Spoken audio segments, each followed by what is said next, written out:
1 second, folks. Yep, there it goes. Good morning, good morning, good morning again.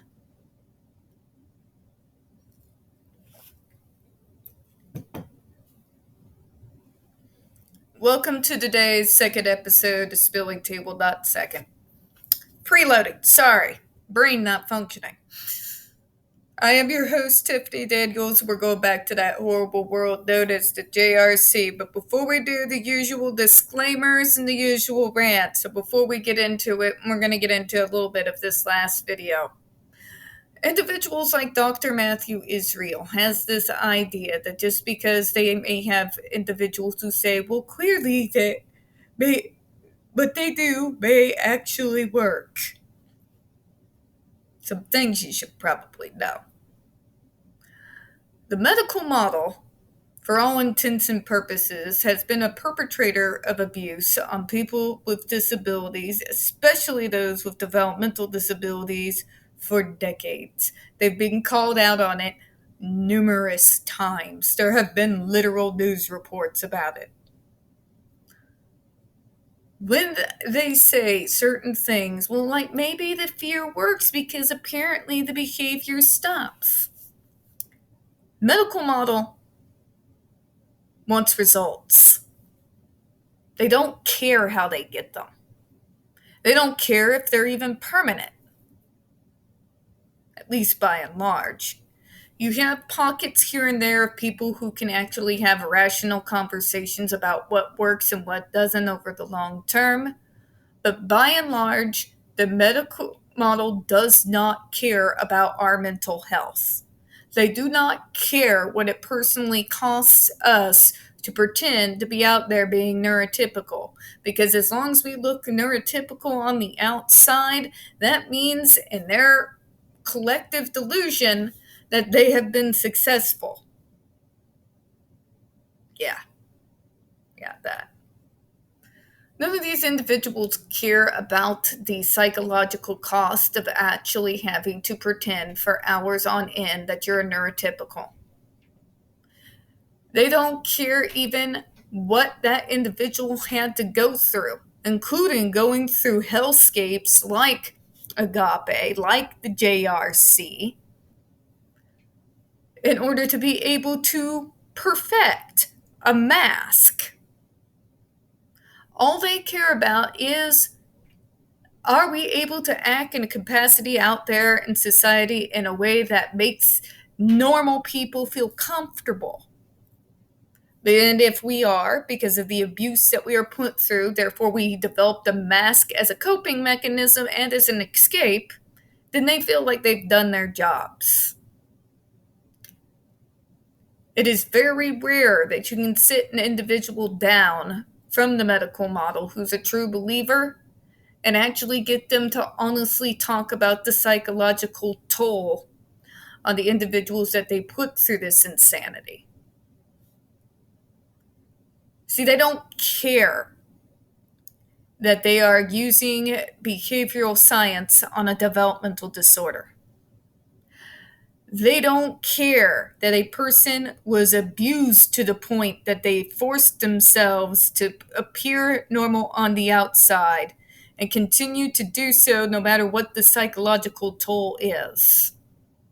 All they care about is results.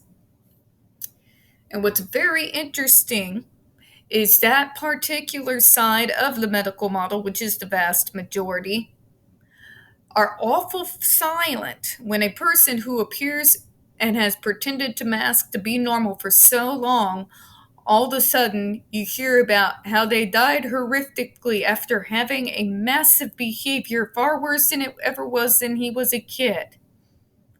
But all they talk about, well, I thought they were better. But silence from the medical model is rather deafening. What you'll hear instead is, well, they were troubled. They very rarely take responsibility for what they have done. All they care about is, does it look like it's getting results?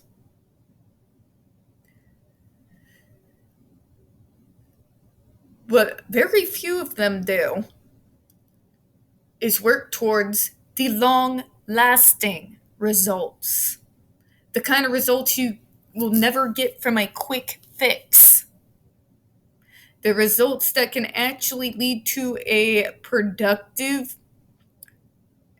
at least semi-independent life. Or, God forbid, even for that individual to grow into adulthood with a happy, though atypical, adult life.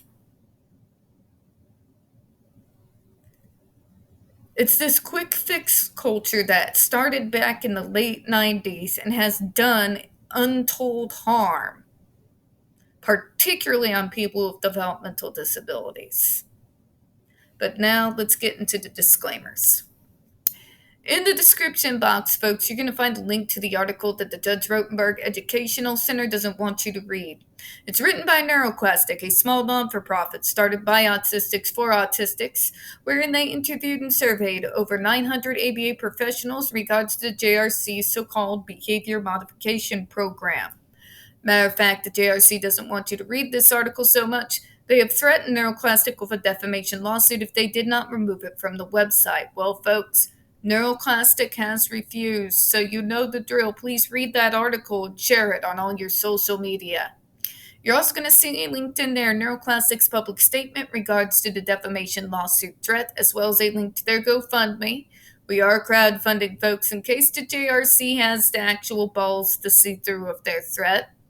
Also linked in there, you're going to see the Ozark's first article in regards to the Agape boarding school / now known as Stone for Help boarding school situation. This is a so-called Christian-themed boarding school based out of Stockton, Missouri that takes in so-called troubled male teens that has impending, folks, over 21 civil lawsuits, claims, and allegations leveled against it, all which have been substantiated by the Missouri Department of Social Services, and they include the following: sodomy, rape, sexual assault, child abuse, psychological and emotional abuse, child trafficking, starvation, and that's just for starters. You have one former staff member arrested by the FBI, another a doctor still on the premises with full access to the boys up on multiple, again, substantiated charges of sodomy, rape, and sexual assault of the boys there. You have an attorney general too busy chasing after drag queens and defunding libraries to actually do his job. And you got a governor whose office nuts. Send help. Send all the help.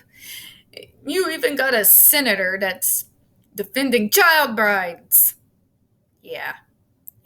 Get me the hell out of here. Even my cat's looking at me. Anyways, send help. Share that article on all social media, folks. We also have linked in there all the pertinent links to the Stop the Shots campaign, including Hoya's massive archive on the subject, Jennifer Masemba's behavioral sheet of shockable offenses, a clip out of the 7-hour ordeal undergone by Andre McCollins back in 2002, the templates, and the ever-present self-explanatory Change.org Shut the Judge Rotenberg Center Down petition. When we discuss the JRC, you're going to hear vivid descriptions of and catch clips of surveillance footage of peoples with disabilities being tortured and abused. If you got young children present, please, folks, use your headphones, alright? This channel is marked not for children for a reason. We use profanity on occasion, and we do speak on dark subjects. If your child is 16 and younger and they are watching this, parental supervision is very much advised. Trigger warning. We are about to once again descend into the mad ravings of the lunatic mind known as Dr. Matthew Israel. You're going to hear gaslighting, victim blaming, pseudoscience, and just out and out lies. Enough ableism and bigotry to go round, and tons of abuse and torture apologencia. So folks, be ready for the arrogant, condescending amount of special pile of stupid we're about to have to endure.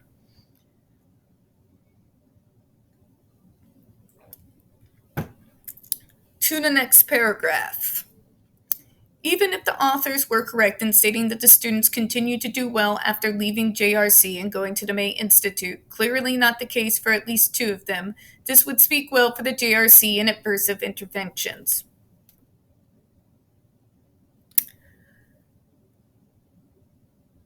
No, it doesn't, doctor. No, it doesn't. Funny thing about when you take kids out of hellscapes and treating them like human beings and actually starting to do your homework, all of a sudden, as though by magic, they start getting a little better. This is not a shock. Psychological trauma affects each of us differently. There are some individuals who do quite well once the threat is removed, except for the occasional trigger here and there. Because when you start treating us as human, wouldn't you know it, we start acting human. Crazy, right? There's an old saying, treat a man like an animal long enough and he'll become one. Reverse that now. Treat a human being who's been treated like an animal. Like a human being. Guess what? Yeah. The fact that you want to sit there and take credit for their hard work, their progress, what they did, not because of you, doctor, but in spite of you. I want you to understand this difference. You see, I did not become a full functioning adult because of the abuse I went through in childhood to even think that, let alone state it as a medical thought, is, I'm sorry, batshit insane. Batshit insane. Matter of fact, that's the same justification many parent abusers who get drug into court say. But look, the kid doesn't do it anymore and he looks normal now. So obviously, me beating the hell out of him got the result. So why am I in trouble? It's literally that level of stupid, doctor. Literally that level of stupid. You don't get to take credit for our progress.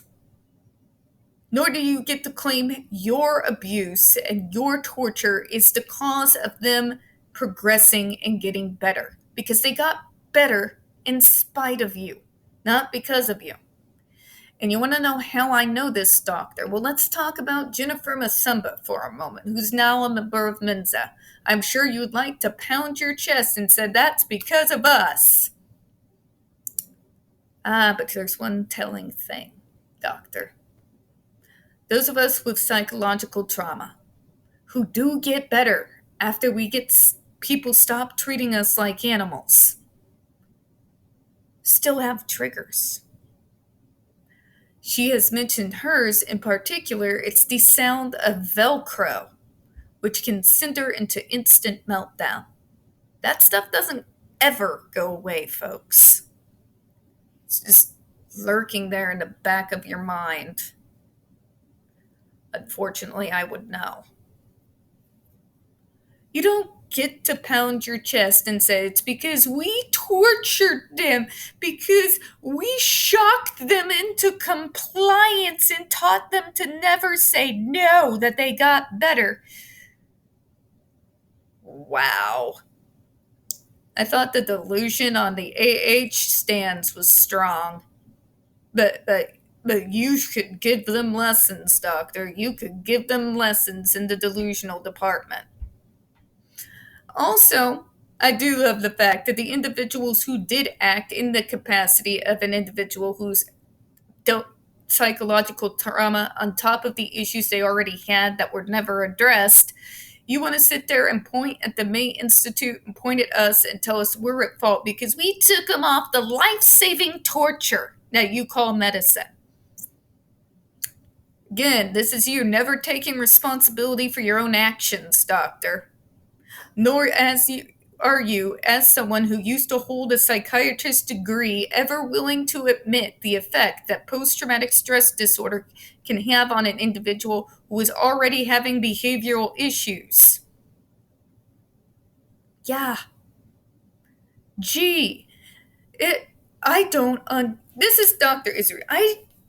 can't understand why they only got worse after I tortured them. It must be because you took them off the torture.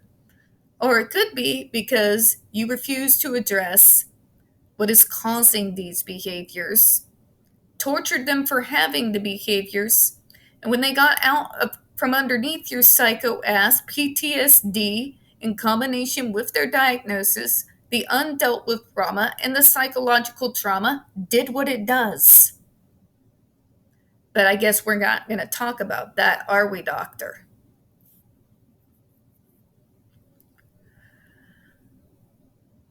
This would speak well for JRC and adversive interventions. It really doesn't. Your delusion is absolutely mind blowing, doctor. Mind blowing. Dr. Matthew Israel is the kind of psychiatrist and psychologist that needs his own psychiatrist and psychologist. I'm just saying. JRC's goal is to bring students to a point where they do not need to have a continuation of such intensive procedures. No, you're not. No, you're not, doctor. Please stop lying. Don't sit there and blow smoke up my ass and tell me it's roses, okay? Don't insult my intelligence. Fear is not long term, no matter what you try to tell yourselves. If you actually wanted long term results, you would do the long term work it takes to get the long term results. We're actually going to close on that. We don't get very many views on this channel. The few that we do tend to get removed from time to time. So please don't forget to hit the like button, hit subscribe, and don't forget to hit the comments. I do appreciate your time. And as always, we here at Spilling Tea hope you have a good one. Bye-bye, everyone.